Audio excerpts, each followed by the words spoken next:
ವಾಲ್ಮೀಕಿ ನಿಗಮದಲ್ಲಿ ಆಗಿರುವಂತಹ ಅಕ್ರಮದ ಬಗ್ಗೆ ಬಿಜೆಪಿ ರಾಜ್ಯಾಧ್ಯಕ್ಷ ವಿಜಯೇಂದ್ರ ಅವರು ಕೂಡ ಮಾತನಾಡಿದ್ದಾರೆ. ಇದು ಬಹುದೊಡ್ಡ ಹಗರಣ, ನಾಗೇಂದ್ರ ರಿಸೈನ್ ಮಾಡಬೇಕು ಅಂತ ವಿಜಯೇಂದ್ರ ಆಗ್ರಹಿಸಿದ್ದಾರೆ. ಈ ಹಣ ಲೋಕಸಭಾ ಎಲೆಕ್ಷನ್ನಲ್ಲಿ ದುರುಪಯೋಗ ಆಗಿದೆ, 100 ಕೋಟಿ ಹಗರಣ ಆಗಿದೆ, ಸಿಬಿಐ ತನಿಖೆಯಾಗಬೇಕು ಅಂತ ಅವರು ಒತ್ತಾಯಿಸಿದ್ದಾರೆ. SIT ತನಿಖೆ ಸರಿಯಾಗಿ ಆಗಲ್ಲ, ಸಿಬಿಐ ತನಿಖೆ ಆದ್ರೇನೆ ಸರಿ. ಸದ್ಯದಲ್ಲೇ ಈ ಬಗ್ಗೆ ರಾಜ್ಯಪಾಲರನ್ನು ನಾವು ಭೇಟಿಯಾಗ್ತೀವಿ, ರಾಜ್ಯದಾದ್ಯಂತ ಉಗ್ರ ಹೋರಾಟ ಮಾಡ್ತೀವಿ ಅಂತ ವಿಜಯೇಂದ್ರ ಹೇಳಿಕೊಂಡಿದ್ದಾರೆ. ST ಡೆವಲಪ್ಮೆಂಟ್ ಕಾರ್ಪೊರೇಷನ್ ಇಂದ ಆಗಿರ್ತಕ್ಕಂಥ ಹಗರಣ ಇದು ಯಾವುದೇ ಒಂದು ಸಣ್ಣ ಹಗರಣ ಅಲ್ಲ. ಇದರ ಒಂದು ಆಳ ಮತ್ತು ಅಗಲ ಇನ್ನೂ ಕೂಡ ಬಹಳಷ್ಟಿದೆ.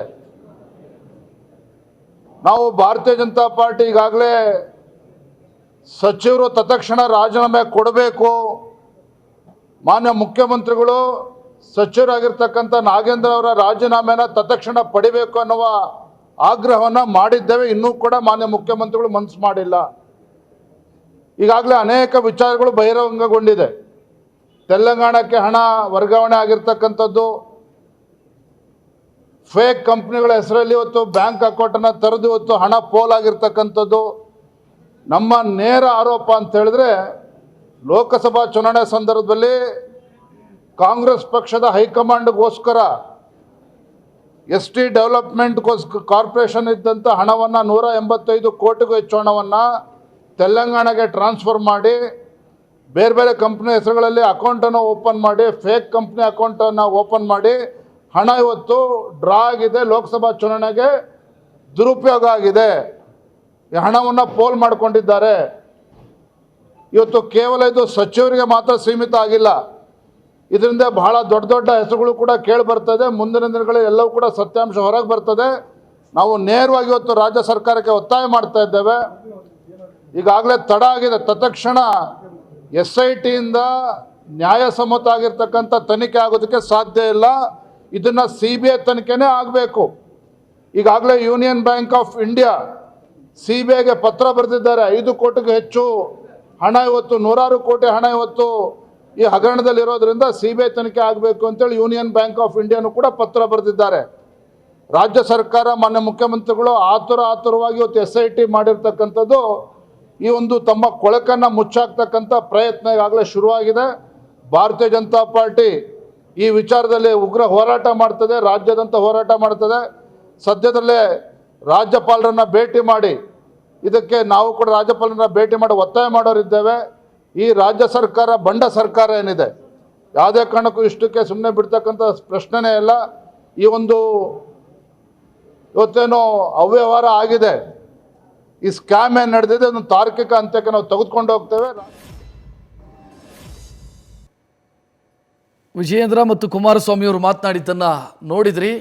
BJP ಇದನ್ನು ಹೋರಾಟವನ್ನು ಕೈಗೆತ್ತಿಕೊಳ್ಳುವಂಥ ಮುನ್ಸೂಚನೆಯನ್ನು ಕೊಡ್ತಾ ಇದೆ. ನಾವು ರಾಜ್ಯದಾದ್ಯಂತ ಪ್ರತಿಭಟನೆಯನ್ನು ಮಾಡ್ತೀವಿ, ನಾಗೇಂದ್ರ ಅವರು ರಿಸೈನ್ ಮಾಡೋವರೆಗೂ ಕೂಡ ನಮ್ಮ ಹೋರಾಟ ಮುಂದುವರಿಯುತ್ತೆ ಮತ್ತು ರಾಜ್ಯಪಾಲರನ್ನ ಕೂಡ ಇದಕ್ಕೆ ನಾವು ಭೇಟಿ ಆಗ್ತೀವಿ, ಈ ವಿಚಾರಕ್ಕೆ ಸಂಬಂಧಿಸಿ ಭೇಟಿ ಆಗ್ತೀವಿ ಅಂತ ವಿಜಯೇಂದ್ರ ಅವರು ಹೇಳಿದ್ದನ್ನು ನೋಡಿದ್ರಿ. ಮತ್ತೊಂದು ಕಡೆ ಕಾಂಗ್ರೆಸ್ಸು ನಾಗೇಂದ್ರ ಅವರನ್ನು ಸಮರ್ಥಿಸಿಕೊಳ್ಳುವಂಥ ಪ್ರಯತ್ನದಲ್ಲಿದೆ. ಈ ಕೇಸ್ನಲ್ಲಿ ನಾಗೇಂದ್ರ ಅವರ ಹೆಸರು ಉಲ್ಲೇಖ ಆಗಿಲ್ಲ ಅಂತ BJP ಕಾಂಗ್ರೆಸ್ ನಾಯಕರು ಹೇಳ್ತಾರೆ. ಬಟ್ ಆ ಡೆತ್ ನೋಟ್ನಲ್ಲಿ ಕ್ಲಿಯರ್ ಆಗಿ ಚಂದ್ರಶೇಖರನ್ನ ಬರೆದಿದ್ದಾರೆ. ಇಲಾಖೆಯ ಸಚಿವರ ಮೌಖಿಕ ಸೂಚನೆಯಂತೆ ಬೇರೆ ಅಕೌಂಟನ್ನು ಮಾಡಿಸಲಾಯಿತು ಅನ್ನೋದನ್ನು ಹೇಳೋದರ ಜೊತೆಗೆ ಆ ಬೇರೆ ಅಕೌಂಟಲ್ಲಿ ಆಗಿರುವಂಥ ಸಸ್ಪಿಷಿಯಸ್ ಟ್ರಾನ್ಸ್ಫರ್ ಏನಿದೆ, ದುಡ್ಡನ್ನು ಬೇರೆ ಬೇರೆ ಕಂಪನಿಗಳಿಗೆ ಟ್ರಾನ್ಸ್ಫರ್ ಮಾಡಲಾಯಿತು, ತೆಲಂಗಾಣದ ಕಂಪನಿಗಳಿಗೆ ಟ್ರಾನ್ಸ್ಫರ್ ಮಾಡಲಾಯಿತು.